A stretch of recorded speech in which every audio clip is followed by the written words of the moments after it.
Τα κοινωνικά συσίτια αποτελούν μια αναγκαία δομή αλληλεγγύης στην ελληνική κοινωνία, ιδιαίτερα σε περιόδους οικονομικής κρίσης και κοινωνικών ανισοτήτων. Παρά τη σταδιακή βελτίωση των οικονομικών δικτών, χιλιάδες πολίτες εξακολουθούν να αντιμετωπίζουν δυσκολίες στην κάλυψη βασικών αναγκών, όπως η σύτηση. Η ανεργία, η χαμηλή μισθή, οι αυξημένες τιμές στα είδη πρώτης ανάγκης και η ενεργειακή φτώχεια έχουν οδηγήσει πολλές οικογένειες στα όρια της επιβίωσης. Σε αυτό το πλαίσιο, τα κοινωνικά συσίτια που οργανώνονται από δήμους, εκκλησίες και εθελοντικές οργανώσεις λειτουργούν ως δίχτυ προστασίας για τους πιο ευάλωτους. Πέρα από τη βασική παροχή τροφής, τα συσίτια ενισχύουν το αίσθημα της κοινωνικής συνοχής και προάγουν τον εθελοντισμό και την ανθρωπιά. Η συνέχιση και ενίσχυση αυτών των δομών είναι απαραίτητη, ώστε κανένας άνθρωπος στην Ελλάδα να μην μένει νηστικός ή στο περιθώριο. Σε περιοχές με μικρότερη πληθυσμιακή βάση όπως ο Δήμος Ινδικής, η ύπαρξη δομών κοινωνικού συσιτίου δείχνει την κατεύθυνση προς την ενίσχυση της κοινωνικής πρόνοιας σε τοπικό επίπεδο. Ο Δήμος Ινδικής έχει προχωρήσει στη δημιουργία δομής κοινωνικού συσιτίου στο Σιδηρόκαστρο. Μια αγκαλιά για όλους. Σημείο διανομής είναι η μαθητική εστία στο Σιδηρόκαστρο. Καλημέρα σε όλους. Βρισκόμαστε στην κουζίνα της μαθητικής εστίας, όπου εδώ μαγειρεύεται καθημερινά το συσίτιο. Εγώ είμαι η αντιδήμαρχος κοινωνικών υπηρεσιών, πρόνοιας, δημόσιας υγείας και αλληλεγγύης και ονομάζομαι Αγγελία Νομοθεσία. Δίπλα μου, δεξιά και αριστερά, έχω τις κυρίες Μαρία Κεσοπούλου, Κατέρινα Σαρίκα, οι οποίες είναι κυρίες πάντα εθελόντες, οι οποίες μαγείρευαν πάντα για το κοινωνικό συσίτιο. Από το χειμώνα λοιπόν του 2024 ξεκινήσαμε με τα γεύματα Χριστουγέννων και Πρωτοχρονιάς. Ο Δήμος προχώρησε σε μια κίνηση η οποία κάναμε πρόσληψη με το πρόγραμμα της ΔΥΠΑ 55+,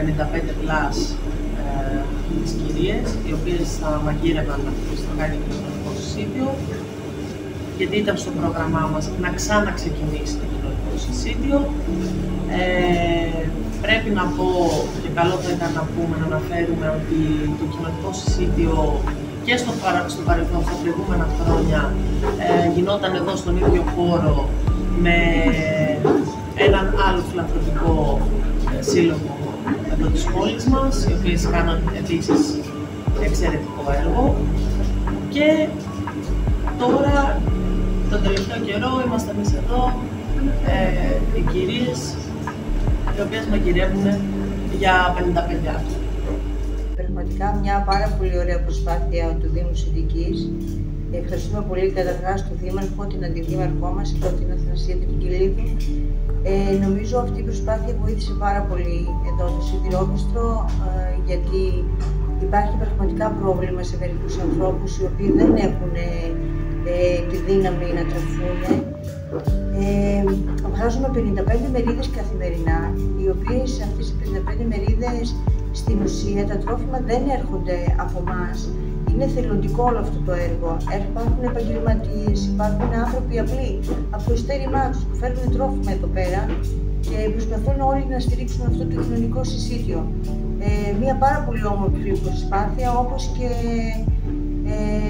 το ότι κάνουν τα μνημόσυνά τους εδώ πέρα, προσπαθώντας να δώσουν και μέσα από αυτό ακόμα τρόφιμα φαγητό στους ανθρώπους μας.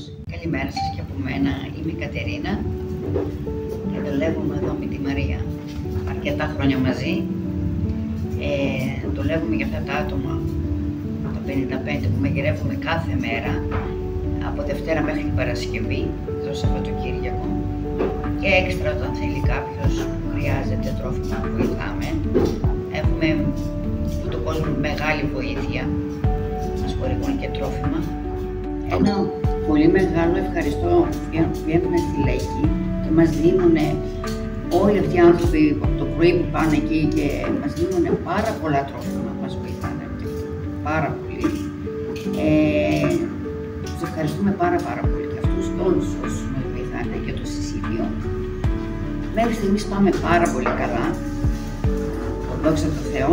και μπορούμε και βοηθάμε αυτούς τους ανθρώπους και μακάρι να συνεχίσουμε έτσι. Να αναφέρουμε ότι το κοινωνικό συσίτιο γίνεται πιλωτικά στη Δημοτική Ενότητα Σιδηροκάστρου.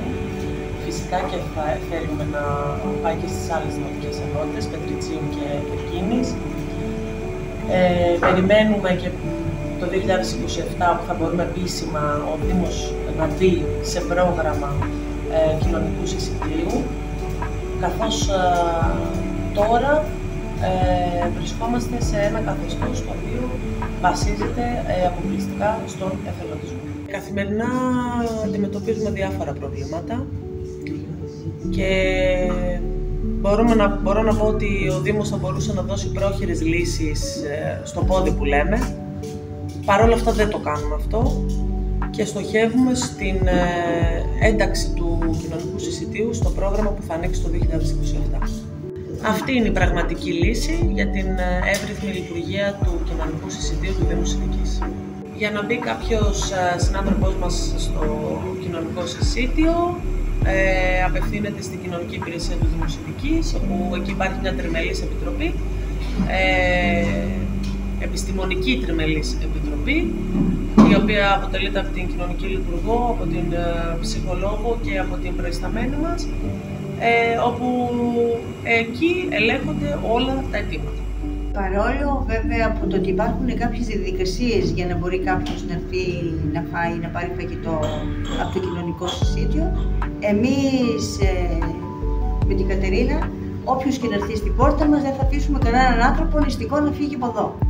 Όποιος το θέλει, αυτοί που θέλουν να βοηθήσουν, μας παίρνουν τηλέφωνο και πηγαίνουν να φύγουν, τους λέμε πού να πάνε, σε όλα τα κρεοπολία του Σιδηροκάστρου, στα σούπερ μάρκετ. Μετά πηγαίνει ο Δήμος και παραλαμβάνει το κρεατικό, το σαλατικό από το μανάβι, από τα σούπερ μάρκετ και μας τα φέρνουν ο Δήμος όλα τα τρόφιμα εδώ. Έτσι μαζεύουμε αυτά τα τρόφιμα. Χρήματα δεν παίρνουμε φυσικά από κανέναν, εννοείται. Και μας φέρνουν και στα κεσεδάκια. Μας ρωτάνε μερικοί, χρειαζόμαστε κάτι που θέλουν να βοηθήσουν, ειδικά στα μνημόσυνα, τους λέμε και για τα κεσεδάκια. Και έτσι μαζεύουμε αυτά τα τρόφιμα από τον κόσμο. Όποιος θέλει να δώσει κάποια προσφορά, κάποια χορηγία, καταστήματα ή κρεοπολία, είμαστε καθημερινά εδώ στην Αθλητική Εστία από τις 7 το πρωί μέχρι τις 3 το μεσημέρι. Μπορεί ακόμα να μας βρει στο τηλέφωνο, μπορεί να πάει να αφήσει κάποια χορηγία σε κάποιο σούπερ μάρκετ, κρεοπολείο, μανάβικο και σε επαφή με τον Δήμο έρχονται τα τρόφιμα εδώ στην Αθλητική Εστία.